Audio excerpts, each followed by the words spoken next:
le maître des temps et des circonstances, pour son amour envers nous, il nous a fait grâce de nous retrouver ainsi. Merci à tous nos auditeurs.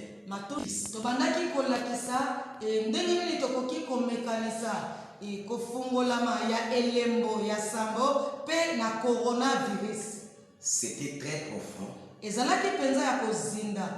Et nous avons reçu beaucoup des appréciations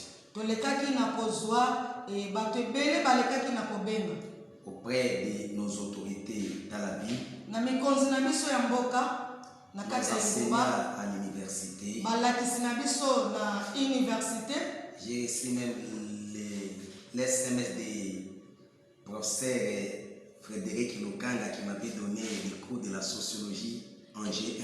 Et nalekaki na kozwa pe SMS ya professeur Lokanga oyo alekaki na ko ba kopesanga e cours ya sociologie na G1. Bien que je n'ai pas lu et j'avais vu les SMS propres, les SMS d'encouragement, on m'avait aussi donné les cours de sociologie en G1. Et opesinga SMS ya koyiki sampiko et puis olakisa kinga opesa kinga cours ya sociologie na G1. Merci à tous les intellectuels qui ont vraiment considérer les messages que nous avions donnés. Matondi pe na batu nyonso ya mayele oyo balekaki na kozwa na litomba malakisi oyo tozopesa.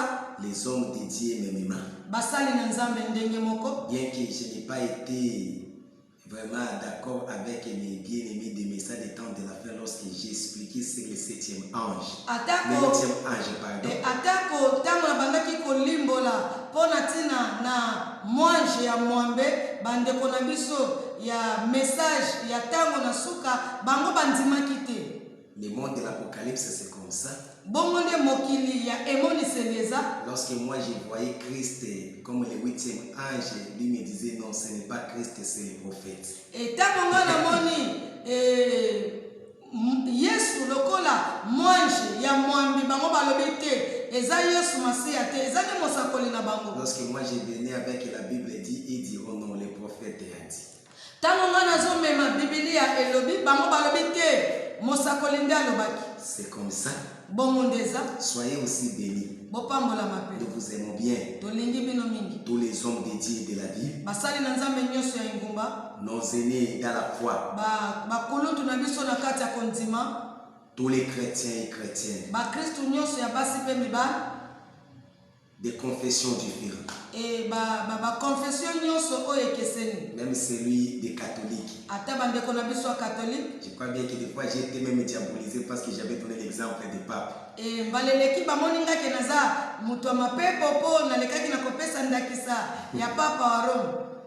Ça n'est pas ça. Nous vous aimons beaucoup. Nous devons demeurer dans l'unité, dans l'amour. Car Christ que nous servons n'est pas divisé. C'est tout, je cherche à conserver mon témoignage et ma réputation au travers les médias.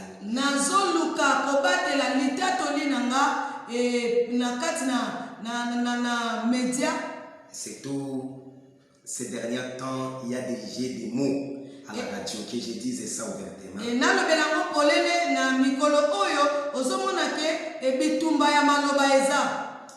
J'invite vraiment à être sali ou à être souillé. Parce que nous ne sommes pas habitués à cela. Les médias, c'est l'endroit où nous venons prêcher la parole. Ce n'est pas des endroits à se jeter des pierres parce que les gens risquent de nous trouver comme des petits enfants.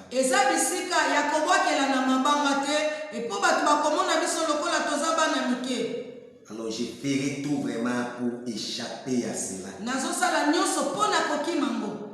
Et je sais que je vais réussir. Soyez bénis. Alors, avec la continuité de l'ouverture de 7e jour, je continuerai avec ça la semaine prochaine. Na kokoba na kofungola ya elembo ya sambo na kokoba nango poso ezoya. Ce n'est pas que nous sommes incapables d'expliquer, Elingi koloba te ke tozangi makoki ya kolimbola ngo. mais l'urgence nous oblige. Nzokande makambo oyo eza sika ezosenga biso. Dans ma doctrine ecclésiastique, Nakati na malakisi nanga ya etonga. Et la doctrine de la Bible aussi, Pe malakisi ya Biblia lokola. je considère la Pâque. Nga nalekaka na koyeba komona na litomba kotosa pasaka. Raison pour laquelle je voulais enseigner sur la Pâque pendant cette semaine. Nde nango nalingaki nalakisa mpo na pasaka na poso oyo. Je ne réciproque pas. Nazoleka na koyeba kozongisela mutu eloko te. C'est ce qui a été dit, je m'excuse. Na oyo elobamaki. Mais à chaque année, Na mbula nyonso, pendant la semaine de la Pâque, na poso ya pasaka, j'enseigne ça même à l'église, na lakisaka ngo ata netonga, même à la radio. ata na radio. Et la Bible dit, c'est poussé par le Saint-Esprit que les hommes ont parlé de la part du Seigneur. E Biblia lobi na kotindikama na molimo mosantu nde bato bazoloba mpo na nkolo. Je considère la Pâque. Nga nalekaka na koyeba kozwa pasaka na litomba. Je crois que je ne suis pas seul. Na ntimisami ke nazanga moko te. Les pentecôtistes aussi sont derrière nous. Bato na Pentecote pe baza nsima na nga. Je ne suis pas seul. Nazanga moko te. Peut-être les protestants aussi seront derrière nous. Bemese pe baza nsima na nga. Je ne sais pas si eux aussi célèbrent la Pâque. Nayebi te soki bango pe balekaka na kosepela pasaka. Les amis des catholiques aussi peut-être seront d'accord avec nous. Baninga ya catholique na banza bakondimisa mapele ngo moko na nga. Et d'autres parties de l'église des réveils. Ata na biteni mususu ya matonga ya bolamuki. Nous acceptons la Pâque. Tozondima pasaka. Alors, avant de développer l'enseignement, Liboso na leka na koba kolimbola malakisi. nous devons d'abord lire la parole de Dieu. Esengeli na totanga liloba na Nzambe. Parce que la Pâque est dans la Bible. Poete pasaka eza na kati ya Biblia. Je suis dans le livre d'Exode, chapitre 12. Naza na buku ya kobima zomi na mibale. Je commence avec les versets 11 jusqu'au verset 16. Na bandi na eteni muke ya zomi na moko kino zomi na motoba. Nous lisons au nom du Seigneur. Amen. Suivez les critiques attentivement. Landa likomi na bokebi. Quand vous les mangerez, Tango bokolia. vous aurez vos reins sains, Bokoleka na kokanga mokaba na loketo na bino. vos souliers aux pieds Sapatu na makolo. et votre bâton à la main. Pe lingenda na loboko. Et vous les mangerez à la hâte. Bokolia ngo mbangu mbangu. J'aime ça. Na lingiango. C'est la Pâque de l'Éternel. Eza pasaka ko utepa na yao. Là, ce n'est pas moi Wana ezanga te. qui a prononcé le mot Pâque. Ngate ni na lobeli liloba wana pasaka. Je recommence encore. Na songeli yango lisusu. Quand vous les mangez, Tango bino bokolia. vous aurez vos reins sains, Bokoleka na kokanga loketo na bino. vos souliers aux pieds Makolo na bino ekolata sapatu. et votre bâton à la main. Pe lingenda na loboko. Et vous les mangerez à la hâte. Bokoliango na lombangu. C'est la Pâque de l'Éternel. Eza pasaka ko utepa yao.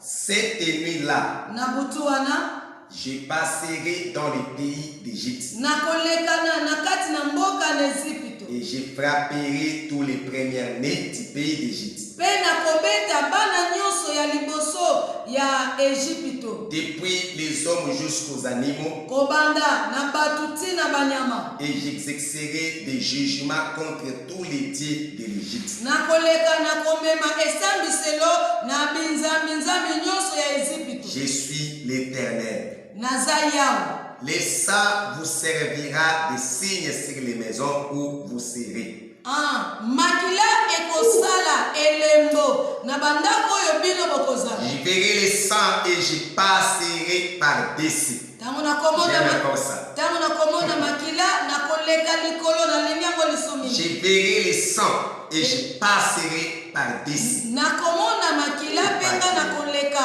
likolo nango. Par-dessus de vous.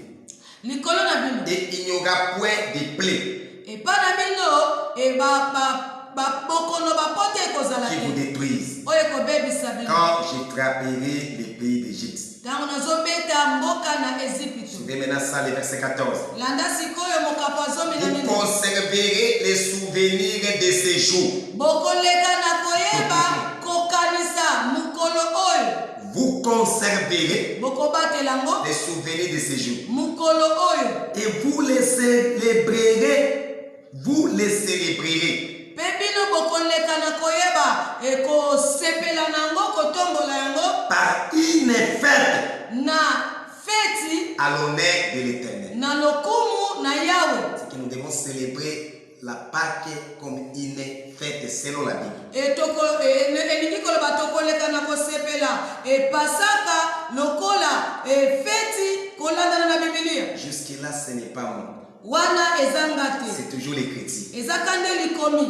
Et vous les célébrerez. Pe bino bokoleka na koyeba kosepela ngo. La Bible a bien précisé par une fête Alors Bible elobeli yango malamu na lipati moko à l'honneur de l'Éternel. na lokumu na Yawe. Vous les célébrerez Bino bokosepela ngo comme une loi lokola mobeko perpétuelle mobeko na seko pour vous, pona bino pour vos descendants. pona bakitani na bino. Pendant 7 jours, Na mikolo sambo vous mangerez du pain sans levain. bokolia lipa ezangi fulu. Dès les premiers jours, Mukolo ya liboso il n'y aura plus de levain dans vos maisons. fulu ekozala lisusu na kati ya bandako na bino Car te. toute personne Po ete mutu qui nyonso mangera du pain levain oyo akolia lipa oyo eza na fulu du premier jour au 7e jour mukolo ya liboso kino mukolo ya sambo sera retranché d'Israël. akobomama na Israele. Parole du Seigneur. Tondimi yango. Merci. Nous bénissons le Seigneur. Topamboli nkolo. Aujourd'hui, c'est la deuxième journée de la semaine sainte. Lelo eza mukolo ya mibale ya poso esantu. Pourquoi on appelle ça la semaine sainte? Pona nini babengi yango poso esantu? La semaine sainte parce qu'en Israël, c'était le moment où il commémorait leur sortie de l'Égypte. Poso esantu eza po Israel na ntango na bango bazalaki kosepela kobima na bango na Égypte. J'allais dire que ce n'est pas les Romains Nakolobaki eza baroma te qui ont qualifié cette semaine la semaine sainte, nde balekaki nakolobaki poso oyo eza poso esantu. mais cela a été fait en Israël. Yango esalemaki na Israel. Il considérait et il considère jusqu'à présent. Babandaki kotosa ngo peti lelo bazokoba kotosa ngo. Il considère cela comme la semaine sainte. Bazotosa ngo lokola poso esantu. La semaine sainte, c'est la semaine de commémoration. Poso esantu eza poso ya ekaniseli. Ça, c'est la première vérité lorsque nous voulons comprendre la Pâque. Yango te eza solo ya liboso tango tolingi tososo la pasaka. La deuxième vérité lorsque nous cherchons à comprendre la Pâque. Solo ya mibale tango tozoluka kososo la pasaka. La Pâque n'a pas été instaurée par les Romains.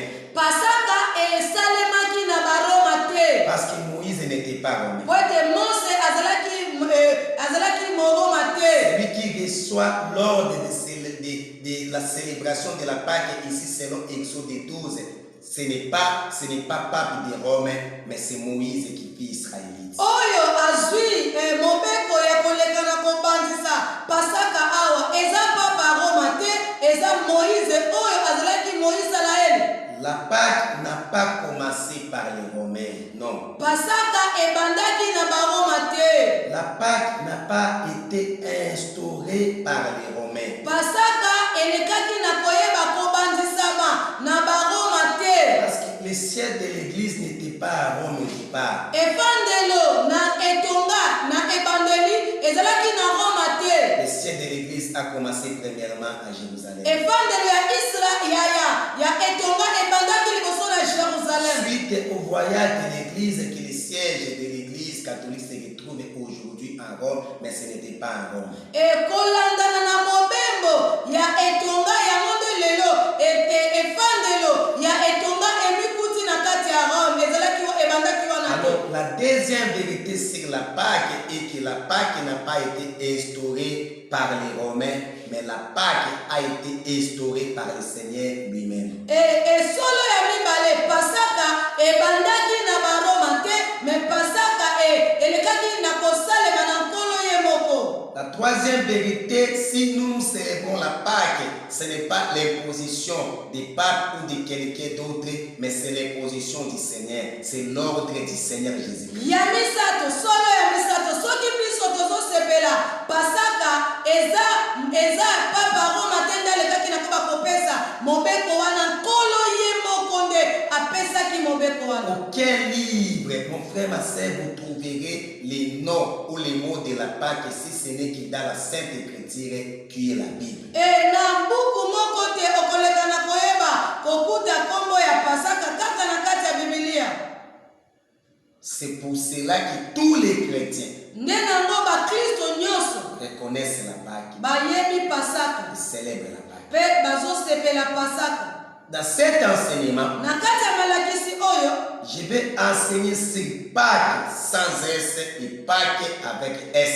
nakoleka na koyeba kolakisa pasaka oyo eza na S mpe pasaka oyo ezangi S. Pâques sans S. E pasaka oyo ezangi S. Là, je vais parler du jardin d'Éden jusqu'à l'Égypte. Wana nakolobela kobanda na elanga na Edene tina Ejipito.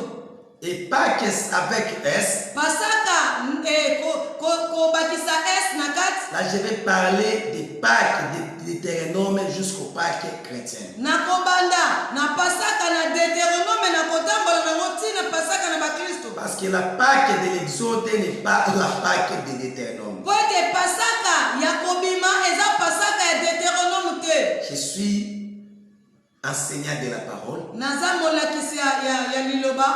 Suivez-moi attentivement. Landanga na bokebi. Et troisième ou quatrième vérité sur la Pâque. Solo ya misatu na kati ya pasaka. Si je ne me trompe pas, Soki na mikosi te. jusqu'à présent, Kino lelo. Israël célèbre cette fête. Kino lelo Israël bazosepela feti sambo.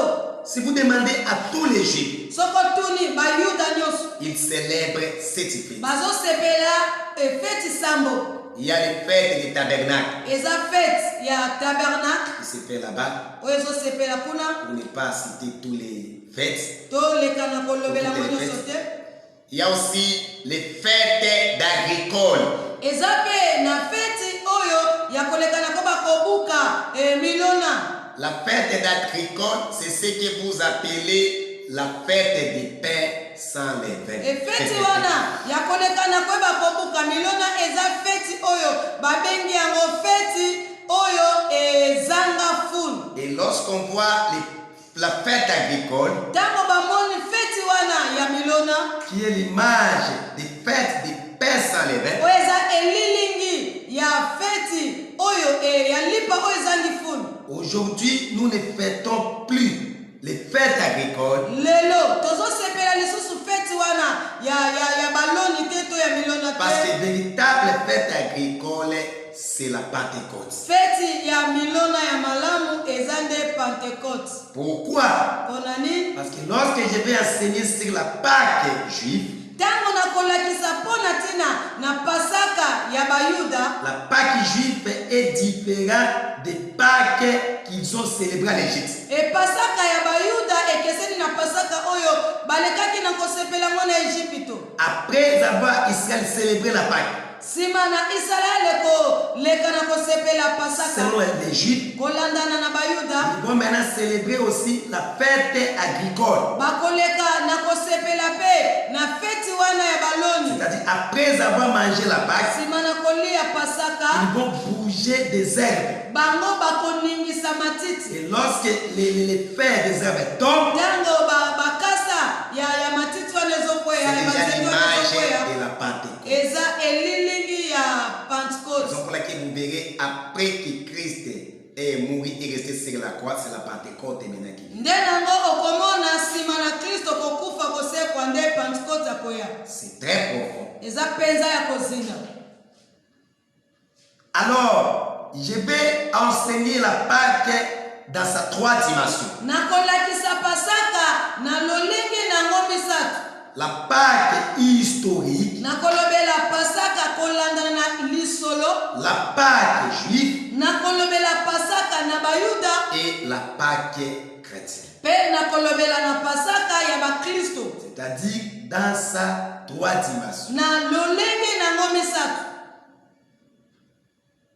Bien-aimés, molingami je voulais d'abord parler de la Pâque dans la vie d'ensemble. nalingaki nalobela pasaka na mobimba nango nyonso. Vous savez, oyebi tout, nyonso c'est d'abord en Israël. ebandi nde na israele. Aujourd'hui, lelo l'Église est en train de baptiser les gens. etonga ezobatisa bato. Mais au départ, na ebandeli en Israël, na ce israele n'était pas le baptême. ezalaki libatisi te, C'était la circoncision. ezalaki nde kokata mangenga. Mais aujourd'hui, lelo qu'est-ce qui a remplacé la circoncision? eloko nini eye kozwa esika ya kokata mangenga? C'est la baptême. Le baptême. eza nde libatisi. Et qu'est-ce que j'allais dire par là? eloko nini nalingaki nalobela wana? Vous savez, avec la Pâque historique, oyebi na pasaka ya histoire je vais parler maintenant. oyo nalingi nalobela siko, Il mangeait l'agneau babande kolia mwana na mpate et il posait le sang sur les laitons. mpe bazalaki kozwa makila wana batiango na baleton. Chacun va se retrouver dans sa maison. moko na moko akomikuta na ndako na ye. Il mangeait à la hâte. bazalaki kolia yango na mbangu, Les ceinture sur les reins, mokaba na loketo, souliers aux pieds, sapatu na makolo, en état debout. na kotelemaka likolo. C'est le père de la famille qui va égorger l'animal. eza papa ya libota nde akokata nyama wana kingo. Après que l'animal a été rôti au feu, nsima na nyama wana akobabola ye na moto. le père de la famille papa ya libota a fait le partage avec tout le monde. akokabola musuni na mutu nyonso. C'est comme ça que ça s'est passé en Égypte, bongo nde bande kolekana na Egypte avec la Pâque historique. na pasaka ya lisolo. Mais avec la Pâque juive, na pasaka ya bayuda l'animal ne sera pas rôti au feu. nyama wana bakobabola ye na moto On te, va maintenant bouillir l'animal. bakolekana ko basikoyo komanyola nyama wana ko. Et où est-ce que la Pâque va être célébrée? Chez les Juifs. pasaka wana ekosalema wapi epa bayuda? Dans la ville de Jérusalem, na mboka ya Jérusalem, pas en dehors de la ville. libanda ya mboka te. Et là, on ne trouve plus le sang sur les laitons. wana bakomona lisusu makila na balento te. Le père de la famille va bouiller. papa ya libota wana akolekana koyeba kokatakata nyama wana Un morceau. na babiteni, Et chacun va retirer les morceaux. moko na moko akozwa eteni na ye. Raison pour laquelle même lorsque Christ était ensemble avec ses disciples, nde nango ata kristo ntango azalaki elongo na bayekoli na ye, Judas Iscariote aussi a pris les morceaux. judas iskariote mpe azwaki eteni na ye. Chez les Juifs, lorsque je vais expliquer, epa na bayuda ntango na kolimbola, afin que le père de la famille partage l'animal, liboso papa ya libota akabola nyama wana, il va expliquer ce qui était passé en Égypte akolimbola oyo elekanaki na Egypte devant ses enfants liboso na bana na ye, pour commémorer. mpo na kolekana koyeba kolia. Et ils vont manger. bakolia yango. Après avoir mangé, nsima na bango kolia, ils vont entonner les cantiques. bakoyemba loyembo, Ils vont chanter les cantiques. bakoyemba C'est loyembo. comme ça que les Juifs faisaient. bongo nde bayuda babanda C'est kosala. pourquoi nde nango Christ aussi même kriste mpe lokola célébrer la Pâque, nsima na kosepela pasaka ils vont chanter les cantiques. bakoyemba Et loyembo après les cantiques, nsima na loyembo ils se rendent à la montagne d'Olivier. sikoyo bakokende na ngomba ya olive Mais chez les Juifs, epa bayuda après avoir mangé l'animal, nsima na kolia nyama pour célébrer la Pâque, mpona kosepela pasaka il faut bouger les fers. esengelaki baningisa bakasa C'est comme ça que ça se passe. bongo nde bande Ça, kolekana c'est la Pâque juive. oyo ezalaki pasaka ya bayuda Tandis qu'avec la Pâque chrétienne, na pasaka ya bakristo celui qui a instauré la Pâque historique, oyo alekaki na kobandisa pasaka na kati ya c'est lisolo Moïse. ezalaki mose Celui qui a donné les modèles. ye nde apesaki lolenge Mais avec la Pâque juive, na pasaka ya bayuda le père de toute famille en Israël va prendre les modèles de Moïse. papa ya libota nyonso na israele akozwa endakisa wana ya mose En expliquant ce qui était passé na kolimbolaka oyo elekanaki les jours-là en Israël. mokolo wana na israele Selon l'ordre que Moïse les avait donné. kolandana na mobeko oyo mose Il apesaki faut bango. prendre un animal esengeli kozwa mwana na pate sans défaut, oyo azangi litono sans taille. oyo azangi mbeba L'arrêter le matin. bakangi ye na Pour lui ntongo voler le soir. mpona koboma ye na pokwa Et ils vont bouillir l'animal. bakolekana koyeba kokatakata nyama Chacun wana va manger sa partie. moko na moko akoleka na kozwa eteni Mais n'oublie pas, kobosana te avec Moïse, na mose il mangeait l'animal babande kolia nyama avec les herbes amères. na matiti ya bololo C'était ça la commémoration. yango nde ezalaki lolenge na Pour se bakokoli souvenir de leur souffrance. mpona kokanisa minyoko na bango na ezipiti Mais remarquez bien, mona chez les malamu Juifs, epa il n'y a bayuda pas les herbes amères, ezalaki na matiti ya bololo il y a les te pains salés. ezalaki na lipa ezanga fulu Pourquoi les pains salés? mpona nini lipa ezangi Je fulu l'expliquerai. na kolimbola Mais ils vont prendre l'animal bakozwa nyama et ils vont les manger. bakolia ye Et lorsqu'ils vont manger l'animal, ntango bango bakolia nyama les os de l'animal emukuwa ya ne nyama sera jamais cassé. ekobukana te Bien aimé. molinga Alors avec la Pâque chrétienne, na pasaka ya bakristo nous voyons maintenant les mêmes jours tozomona lolenge moko de la Pâque. ya pasaka wana Christ aussi a célébré la Pâque kristo mpe alekaki na kosepela pasaka selon la date que les Juifs célèbrent. kolandana na mokolo oyo bayuda babande kosepela Pourquoi nous célébrons la Pâque du mois de mars jusqu'au mois d'avril? mpona nini tozosepela pasaka na sanza ya misato mpe na minei Parce que Christ a aussi célébré sa Pâque dans les mêmes jours de la Pâque. po ete kristo mpe abandaki kosepela pasaka na ye ka na mikolo wana Les Juifs dans leur maison bayuda na kati ya bandako na bango avec l'agneau sans défaut. na mwana na mpate oyo azangi mbeba Ils vont manger ensemble. bakolia esika moko Après que le père de la famille puisse expliquer la scène. nsima ntango papa ya libota azolimbolela bango likambo Christ est aussi dans les mêmes jours. kristo mpe na kati ya mokolo Il wana va instaurer sa Pâque. akoleka na kosala pasaka na Il ye va s'affermer avec ses disciples akokangama na bayekoli na dans ye la maison. na kati ya ndako Dans une maison quelconque. na ndako moko songolo Dans la maison d'un étranger. na ndako moko ya bapaya La personne inconnue, d'une personne inconnue. moto oyo ayebanaki na ye te Et c'est nous. nde biso Et là-bas, mpe kuna il gorge l'animal. azokata nyama kingo Mais Christ est maintenant avec ses disciples. kristo sikonda bayekoli na Il y ye a l'absence de l'animal. wana nyama kozala te Il est présent les vins.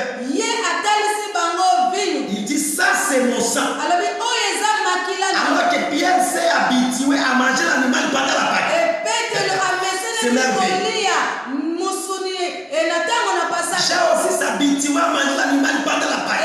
yohani mpe amesenaki kolia musuni na ntango ya pasaka Même jusqu'à maintenant, ata ti lelo en Israël, na ils israele célèbrent la Pâque. bazosepela pasaka Pour essayer une grande fête. mpo na bango eza lipati Et moko parmi monene les 7 fêtes célébrées en Israël, na kati na lipati sango oyo bande kosalema na la israele Pâque constitue une grande fête de Jésus. pasaka ebandaki kosala lipati moko monene mpo na bango Et celui qui ne célèbre pas la Pâque, la personne est diabolisée. mpo na bango moto oyo azoleka na kosepela pasaka te bakomoneki aza na milimo Et les mêmes jours de la scène, mokolo wana kaka ya likambo yango les Israélites, les Juifs dans leur maison, bayuda na kati ya bandako na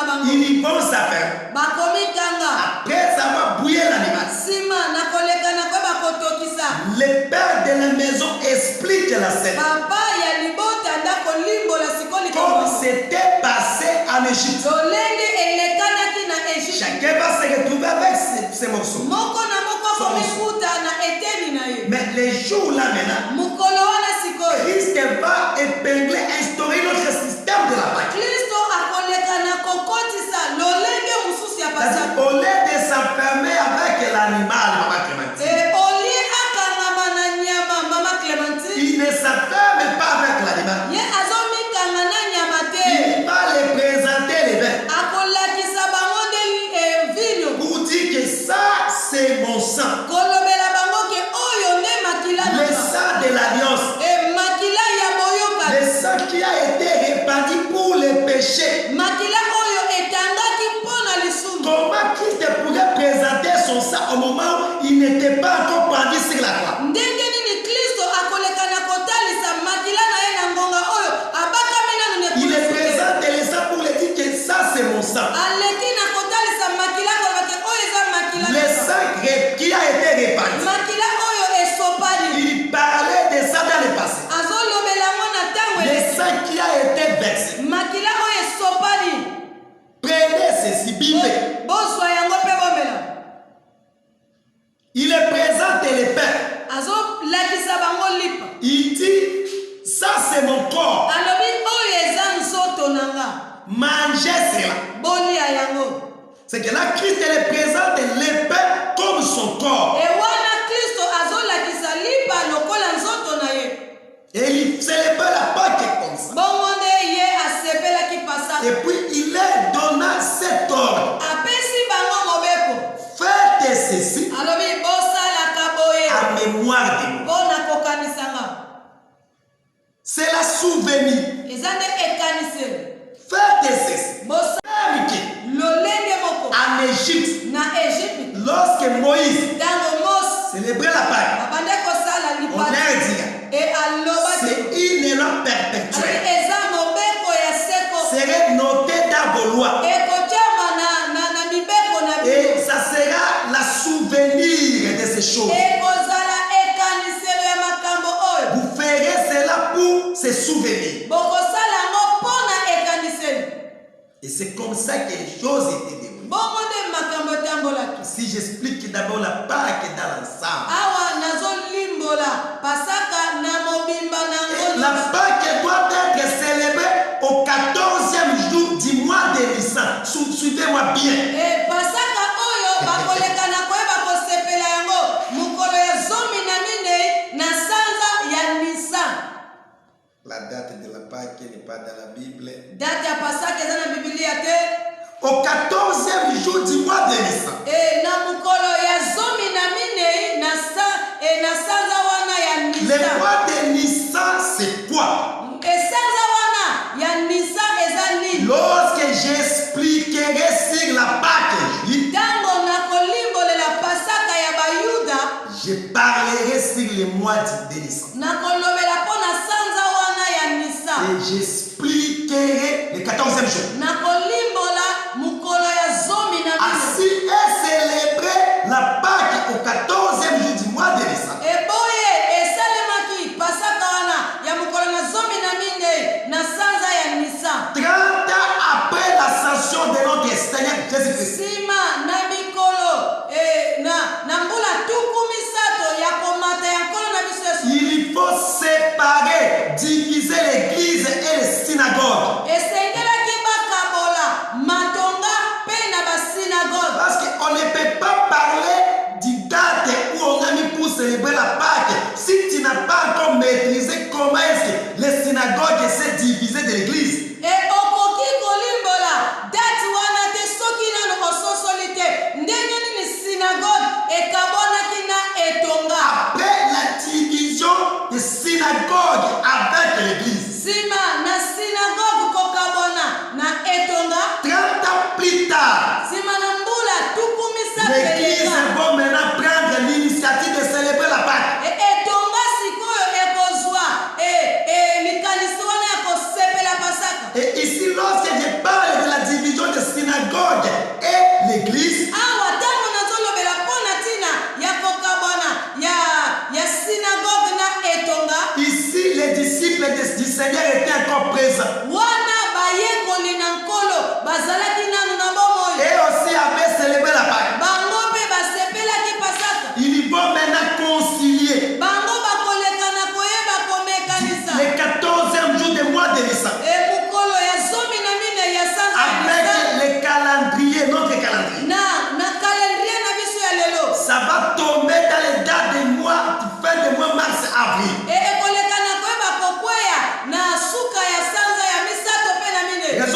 qu'il prend les mêmes dates qu'il célèbre dans les synagogues. nde nango bazwaki mokolo oyo babandaki kosepela nango na synagogue Pour les mettre maintenant dans les mêmes moments. mpo na kotia yango na ngonga moko.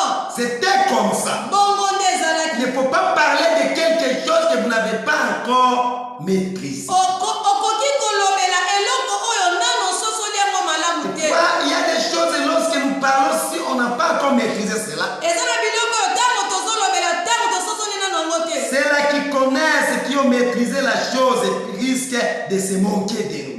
Oyo basosoli eloko yango bakoleka nango bakotiola biso. C'est pour dire que ce n'est pas les Romains qui ont instauré la date de la Pâque. Non. Elingi koloba te ke baroma nde babandisaki date wana ya Ce pasaka. n'est pas les Romains qui ont commencé à célébrer la Pâque. eza baroma te nde babandaki kosepela babandisaki kosepela Dès pasaka lors te. que j'expliquerai la Pâque historique, et je vais vous montrer que la Pâque a commencé dans les jardins d'Éden. etango na kolimbolela bino epasaka na nzela na lisolo na kotalisa ndenge nini ebandaki na elanga na eden. Et si je vais encore aller trop loin, je dirais encore que la Pâque n'a pas commencé dans les jardins d'Éden. La Pâque a commencé au ciel. Esoki nake lisusu mosika koleka nakolobaki epasaka wana ebandaki na elanga na eden te ebanda nde na lola. Et te pose la question, où est-ce que la Pâque a commencé dans les ciels? Okomi tuna motuna wapi nde pasaka ebandaki na lola. La Pâque qui a commencé au ciel, c'est l'Apocalypse 5. Pasaka oyo ebandaki na lola eza emoniseli ya Qui mitano. ne cherchait pas l'homme capable, mais qui cherchait l'homme digne. Babandaki koluka moto na makoki te kasi moto oyo abongi. Qui est digne d'ouvrir les livres et d'en rompre les sous. Nani nde abongi kofungola buku mpe kokangola S'il était sous la terre, même s'il n'y avait personne. na lola na mabele mpe na se na mabele mutu moko azalaki. Jean était en train de pleurer Yohana abandaki kolela. pour voir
Mungu ababariki. Nzambe apambola biso vraiment. Nzambe apambola biso bien aimé. Mateya ya modèle oyo yangonde ebongi na matoi koyoka. Mateya oyo ezofungola, mateya oyo ezokangola, mateya oyo ezomema yo na présence ya Nzambe. Mateya oyo ekolongola yo na kati ya kozanga koyeba, ememi yo na kati ya boyebi. Yangonde matoi esengeli eyoka bamasolo mazanga te. Vraiment Nzambe apambola Bishop César Limeme nalobaka tango nyonso ke aza l'homme du moment. Na ba moment lokola oyo epuis Nzambe apemeli ye azolimbola kolandana na moment oyo tozolekisa bamakelela wenze te. Yango Nzambe apambola biso bien aimé. Vraiment tokolobela pasaka wana na kati na poso mobimba oyo tongo pokwa tokolimbolela yo pasaka malamu. Pasaka eza na kati ya Biblia, mowana eza na kati ya Biblia.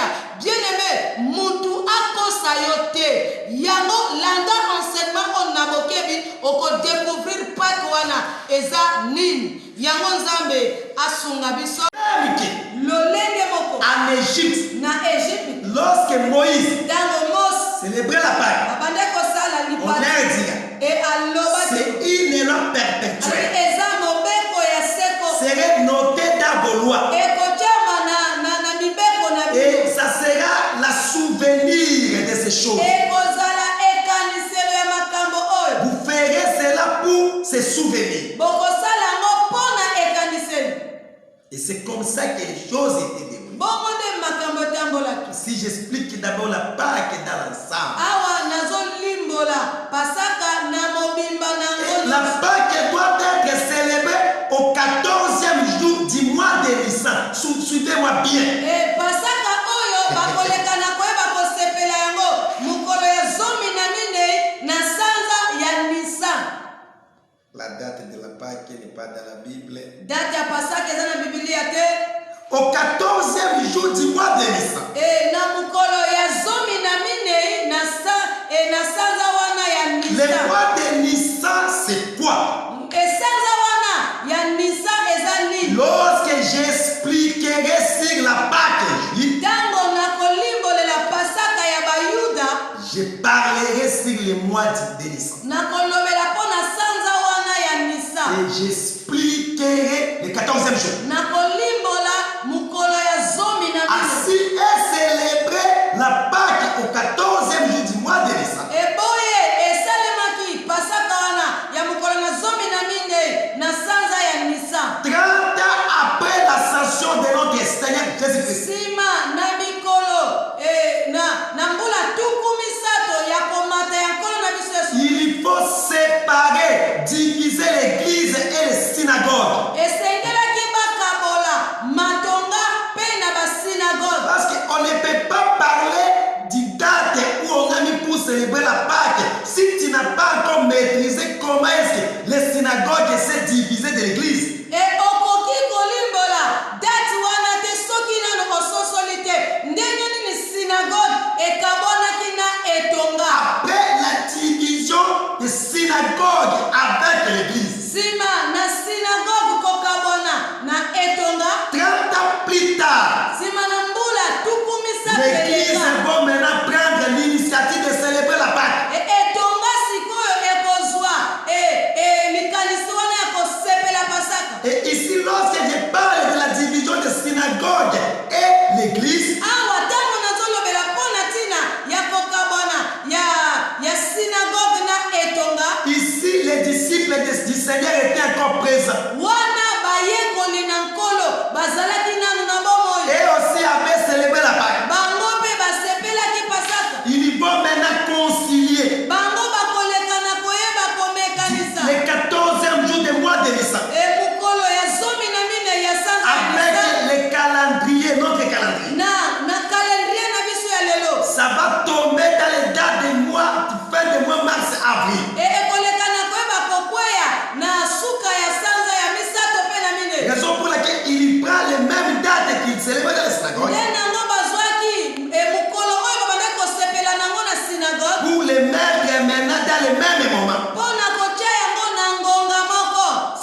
comme ça. bongo nde Il ezalaki. ne faut pas parler de quelque chose que vous n'avez pas encore maîtrisé. Okoki kolobela eloko oyo nano sosoli yango malamu te.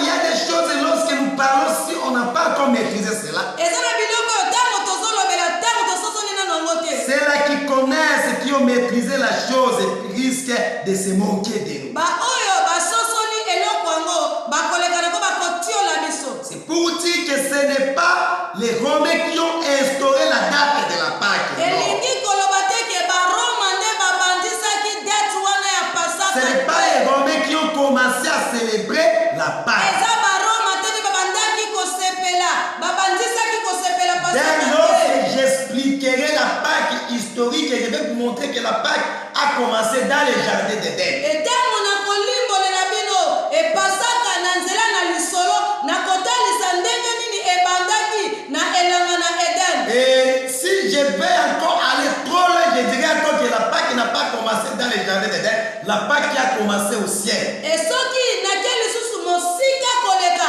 na kolobaki epasaka wana ebandaki na elanga na Eden te ebanda nde na lola. Je te pose la question, où est-ce que la Pâque qui a commencé dans les ciels? Okomi tuna motuna wapi nde pasaka ebandaki na lola. La Pâque qui a commencé au ciel, c'est l'Apocalypse 5. Epasaka oyo ebandaki na lola eza emoniseli ya Qui mitano. ne cherchait pas l'homme capable, mais qui cherchait l'homme digne. Babandaki koluka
tozale nao. Mungu ababariki. Nzambe apambola biso vraiment. Nzambe apambola biso bien-aimé. Mateya ya modèle oyo yango nde ebongi na matoi koyoka. Mateya oyo ezofungola, mateya oyo ezokangola, mateya oyo ezomema yo na présence ya Nzambe, mateya oyo ekolongola yo na kati ya kozanga koyeba, ememi yo na kati ya boyebi. Yango nde matoi esengeli eyoka bamasolo mazanga te. Vraiment Nzambe apambola Bishop César Limeme nalobaka ntango nyonso ke aza l'homme du moment. Na ba moment lokola oyo et puis Nzambe apemeli ye azolimbola kolandana na moment oyo tozolekisa bamakelela wenze te. Yango Nzambe apambola biso bien-aimé. Vraiment tokolobela pasaka wana na kati na poso mobimba oyo tongo pokwa tokolimbolela yo pasaka malamu. Pasaka eza na kati ya Biblia, mo wana eza na kati ya Biblia. Bien-aimé, mutu akosa yo te. Yango landa enseignement on nabokebi oko découvrir Pâques wana eza nini. Yango Nzambe asunga biso. To sunga makipe na ndeko na biso Laurence Mapesa azalaki wana ndeko na biso Die Amis oyo azosunga biso na ko filmer po ba message oyo lekana na ba réseaux sociaux. To zalaki pe na ndeko na biso Thomas oyo asali ke tokoma bisika ozali boswa elobeli ndeko mwasi wa bino mikolo nyonso na kombo Clémentine Meli. Vraiment numéro de téléphone na biso après mission benga na 085 99 19 419 85 99 19 419 to bengi na 0 82 30 83 506 0 82 30 83 506 tantôt bengi na 0 84 055 33 51 eza ba numéro tozosela pona ba appel okobenga tokosunga yo na sima. Nzambe apambola biso tolobi ciao, rendez-vous lobi na tongo na même message oyo tokoleka na kochango lisulo lobi na tongo. Nzambe apambola biso, Nzambe asala biso bolamu tolobi ciao.